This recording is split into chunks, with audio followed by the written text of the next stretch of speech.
여러분 안녕하십니까? 전쌤입니다. 지난번 시간에 이어서 정보보호론 핵심 기출문제풀이를 시작하겠습니다. 11번입니다. 핍스 2022에서 명시된 SHA 표준에 대한 설명으로 옳지 않은 것은 근데 SH인데 어떤? SH3 표준이라 다 했어요. 그럼 여기 봐봐. SH3인가? 아 얘도 있네. 예. 그 다음에 SH3 말고 2가 있네. 그럼 차이가 있겠죠? 우리가 수업 시간에는 다루지 않았던 내용인 것 같아요. 근데 나왔다. 그 SHA라는 것은 결국 뭐예요? 아, 얘는 시큐어 해시 알고리즘 또는 함수구나라는 것을 우리가 알면 되겠죠. 자, 그래서 1번 보니까 해시 함수의 표준이다. 오, 맞죠? 맞죠? 2번 128256은 가변길의 해시 값을 출력한다. 128, 156 가변길이를 출력한다. 예, 가변길이 맞습니다. 왜냐하면 SH3는 조금 틀려요. 지금 문제가 뭐야? SH12가 아니라 SH3에 대해서 물었기 때문에 얘는 그런 특징을 가지고요. 3번 SH3 512죠. 여기서 256비트의 256이 아니라 얘는 이게 틀렸어요. 이게 512예요. 512 비트의 프리 이미지 저항성이라고 해서 뭐야? 프리 이미지. 이 프리 이미지 저항성이라는 것은 해시 함수의 가장 큰 특징이 뭐야? 일방향성을 간다. 뭐 당연한 거죠. 해시 함수니까. 4번. 1하고 2는 같은 특징을 가진다. 일단 스펀지 구조를 이용한다. 그랬어요. 자, 이게 스펀지 구조라는 게 여러분이 잘 와닿지 않을 수 있어요. 하여튼 얘는 스펀지 구조다. 그러니까 해시 함수는 기본적으로 뭐예요? 메시지 다이제스트 만들 때 가장 좋은 거죠. 아무리 긴 메시지라도 뭐예요? 아무리 긴 메시지라도 동일한 출력 길이죠. 출력 값은 다르지만 동일한 출력 값을 가지기 때문에 우리가 뭐래요? 전자 서명에서 사용하잖아요.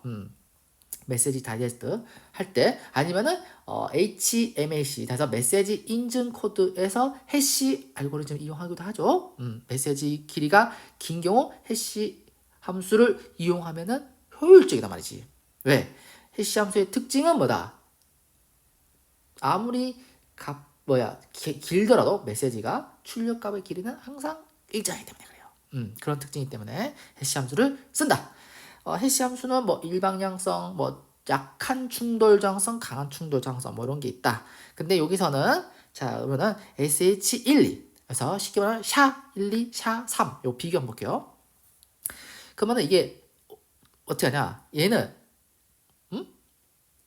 어 우리가 그 어떤 메시지가 있으면 얘는 순차 처리한단 말이지. 얘는 좀 섞어서 처리한다. 뭐 압축 함수, 내부 순열 함수. 그러니까 메시지 다이제션이 고정돼 있다. 얘는 가변이다. 이 말이 결국 어딘가? 여기 있는 거죠? 요 말. 요 말이잖아요.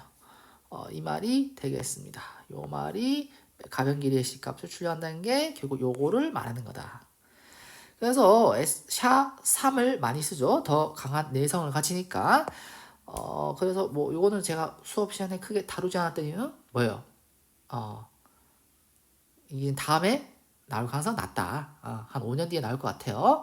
뭐 그래 조금만 더 설명드리면은 얘 같은 경우는 순차적으로 레고 블록을 쌓아 올리는 그러니까 해시의 함수라고 하는 것도 특징이 있어요. 어떻게 얘를 변환을 하는 규칙성이라는 거나 룰이 있겠죠. 근데 얘 같은 경우는 레고 블록을 쌓아 올리듯이 가는 거예요. 해시 함수를 바꿀 때. 근데 얘 같은 경우는 뭐 표현을 하자면은 물통에 물감을 넣어서 확 휘젓는 거예요. 그래서 이게 그 말이 이제 스펀지 구조라는 말이에요. 그래서 그러니까 얘를 이제 표현을 하자면은 이게 뭐 굳이 여러분께서 뭐 이렇게 암기를 하는 건 아닌데 샤 1, 2, 샤 2죠. 2 같은 경우는 머클 담고르 구조랍니다. 머클 담고르죠. 그래서 한번 볼게요. 얘는 머클 담고르 뭐 구조라고 하고요. 샤3 같은 경우에는 스펀지 구조랍니다. 스펀지 구조. 구조라고 한다. 그러니까 싹 그 메시지를 쫙 짜가 흡수해서 쫙 짜는 거야. 그러니까 막 섞이겠죠. 얘 같은 경우는 얘 같은 경우 아까 말해서 김밥 말듯이 순차적으로 싹싹싹 말아간다. 자, 그 레고 블록을 쌓듯이 싹싹싹 처리하는 거예요. 그러니까 해시 함수가 아무리 무작위성을 가지더라도 얘가 더 무작위성이 강하다. 그런 특징이 있다. 그런 게 있어요. 그러니까 이게 처리 방식이나 어떤 그 핵심 연산, 출력의 유연성, 보안성, 그거에 대해서 이렇게 제가 살펴봤던 겁니다. 그래서 그러니까 얘는 그러니까 어떻게 이쪽은 처리 방식이 되겠죠? 처리 방식에 대해서 본 거고, 그다음에 얘는 연산은 어떻게? 연산. 그다음에 출력 유연성이죠. 출력 유연성이고, 마지막 네 번째는 이제 보안성이다. 당연히 뭐겠어요? 습수했다가 쫙 짜는 구조니까 이게 더 강한 내성을 가지겠죠. 그렇다. 크게 그래서 답은 몇 번이다? 일단 3번. 크게 어려운 건 없어요. 답 고르는 데는 어렵진 않지만 문제를 좀 깊이 파악하면 어렵다. 그다음 12번. 그대로 나와요. 해시 함수에 대한 설명으로 옳지 않은 거. 해시 함수. 자, 해시 함수. 무결성을 보장하는 해시. 그래서 HMAC. 그래서 H하고 끊고 MAC가 됐죠. 해시 메시지 어센티피케이션 코드는 두 단계의 해시 과정으로 안전성을 높인다. 맞죠? 메시지 인증 코드인데 해시 함수를 돌리니까 데이터 무결성과 메시지 출처 인증을 덜 한다. 그래서 두 단계로 안전성을 높인다. 맞는 말이다. 두 번째, 샤256은 생일 공격으로 분석하려면 256이 아니라 생일 공격은 50% 확률이에요. 얘는 50% 확률이기 때문에 얘의 반틈인 128이 됩니다. 128개의 해시 값을 계산합니다. 답은 그래서 2번. 이것도 쉽게 나왔어요. 그 다음 3번. DSA 서명 알고리즘이죠. 디지털 시그너처 알고리즘을 DSA겠죠. 해시한 후 그 해시 값을 이용하여 서명값. 이게 15번 문제예요. 그러니까 이 12번은 15번 문제하고 같이 보시면 돼요. 15번. 15번 문제랑 아니요. 여기가 아니라 얘가 아니라 얘가죠. 얘는 15번 문제랑 같이 보시면 돼요. 15번 문제. 그러니까 이 서명을 해가지고 그 해시 값을 이용해 서명값 생산한다. 맞아요. 자, 해시가 충돌 장성을 해시 함수 당연히 충돌 장성 만족하겠죠. 제2 프리 이미지 장소도 만족한다. 맞습니다. 네, 그렇기 때문에 답은 일단 2번. 이 생일 공격이라는 게 왜 나왔는지 모르겠네. 이 생일 공격 의구심이 들지만 하여튼 그렇다. 자, 넘어갑시다. 자, 13번으로 갑시다. 13번. 개인정보보호법, 개보법이라고 그러죠. 여기서 뭐라고 했어요? 여기서. 개인정보 처리자라고 하는 것은 사업자가 하는 거죠. 준수해야 할 개인정보 보호보다 개인정보 처리자가 준수해야 할 개인정보 보호 원칙으로 옳지 않은 거. 이거는 문제 그냥 읽어보면 돼요. 옳지 않은 거다. 옳지 않은 거라 했는데, 자, 일단 2번 볼게요. 개인정보 처리 방침 등 개인정보 처리에 관한 사항을 개인정보 처리 관한 사항은 무조건 공개하죠. 홈페이지에서 공개합니다. 불공개가 아니라 얘는 공개를 합니다. 그 다음에 답은 당연히 2번. 그리고 개인정보를 어떻게 처리하는 방법에 대해서 홈페이지에 공개하게 돼 있어요. 그래서 답은 2번입니다. 예, 이거는 자 보세요.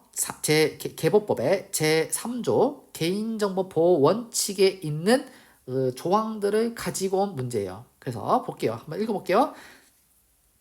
개인정보 처리 목적이 필요한 범위에서 개인정보 처리 목적이죠.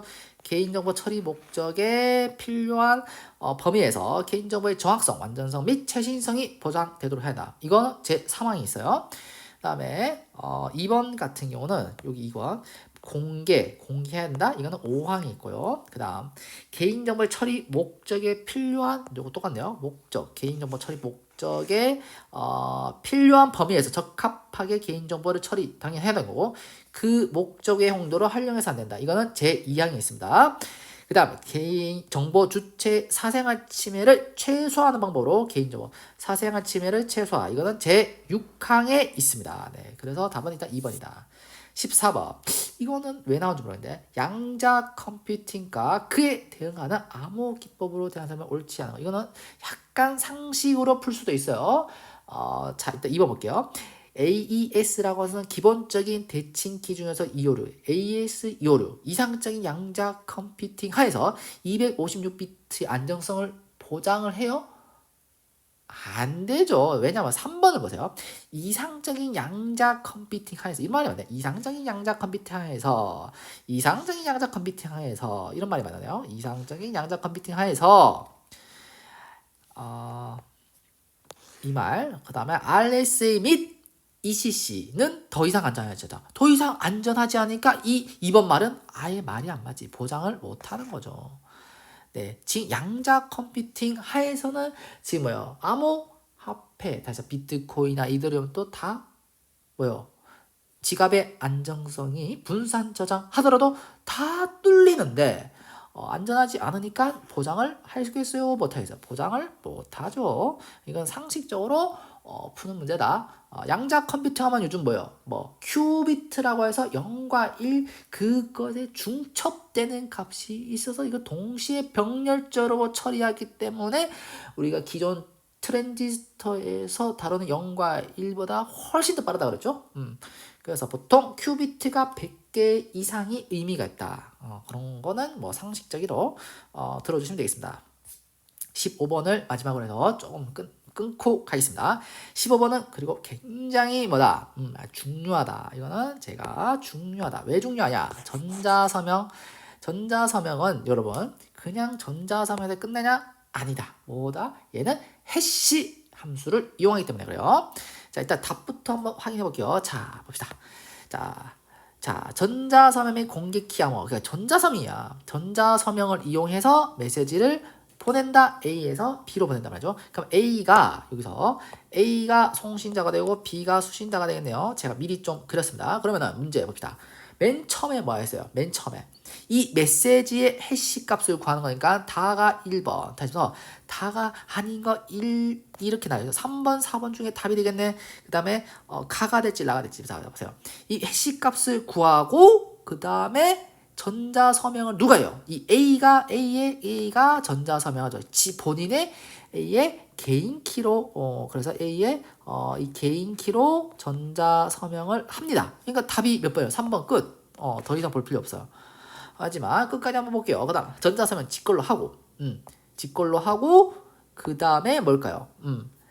그 B는 이제 공개키. 그래서 A의 공개키가 되죠.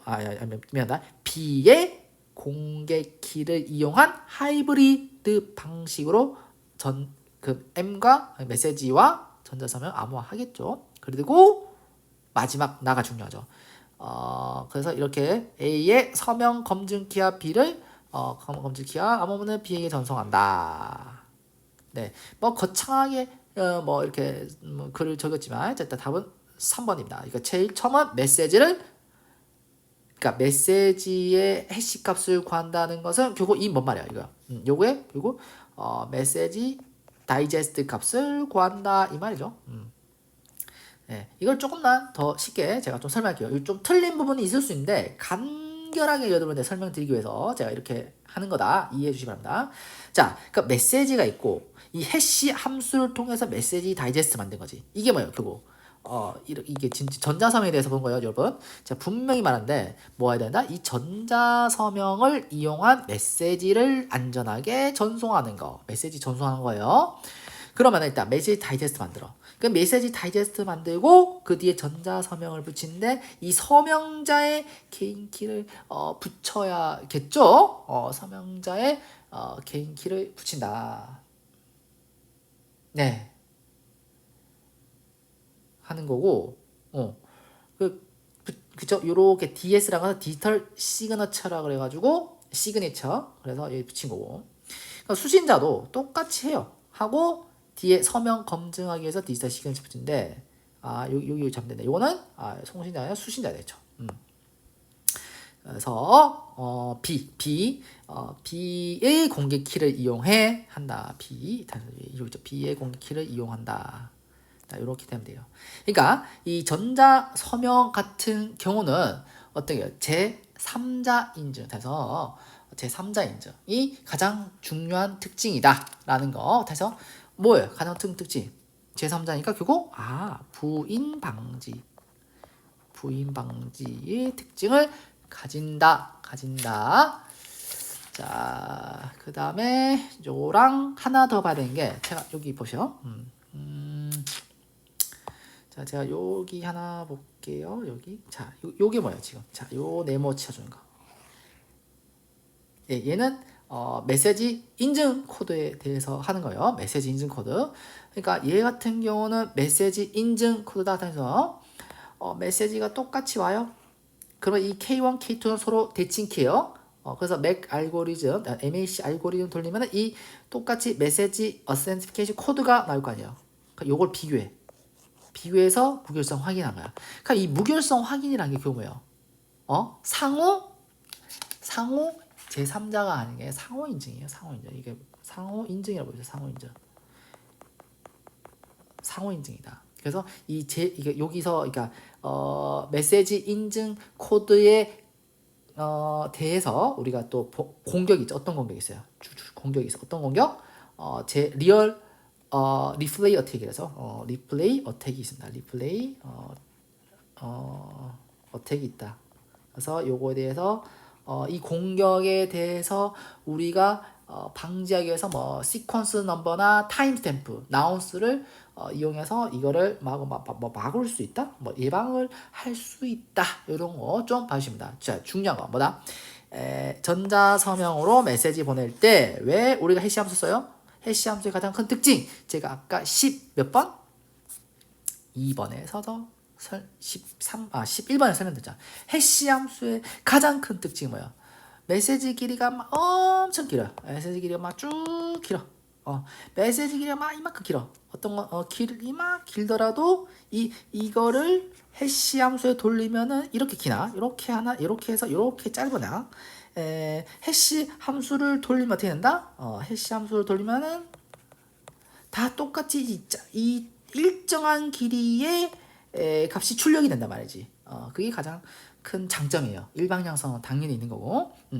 그리고 같은 값에 대해서 해시 함수는 같은 값이 출력이 되잖아요. 실제로는 뭐 패딩이 넣어서 좀 다를 수도 있지만 그런 경우는 좀 빼고, 같기 때문에 같은 값에 대해서 요거랑 그래서 똑같은 게 밑에 있다. 그럼 얘 해시 함수 돌리면 그 값이 무조건 같아요. 같기 때문에 당연히 무결성을 확인할 수 있죠. 네. 그렇기 때문에 해시 함수는 우리가 많이 쓴다. 그래서 맥에서도 여기서도 이 같은 경우 뭐예요? 이거 지금 만약 여기 해시를 쓴다면은 여기 해시 함수를 쓴다면 HMAC를 쓰겠죠. 맞죠? 다시 말해서 리플레이 어택을 방지하기 위해서 얘를 쓰기도 합니다. 그런 거는 알아주시면 되겠습니다. 오늘 제일 중요한 건 뭐다? 얘다. 전자서명이다. 전자서명에 대해서 확실히 여러분들이 쫙 얘를 꼭 해주시고, 요거를 하실 때, 공부하실 때 해시 함수도 한 번만 더 이렇게 살짝 봐주시고 가면 좋겠습니다. 네. 그렇게 하시면 되겠습니다. 자, 오늘은 여기까지 하겠습니다. 고생하셨습니다.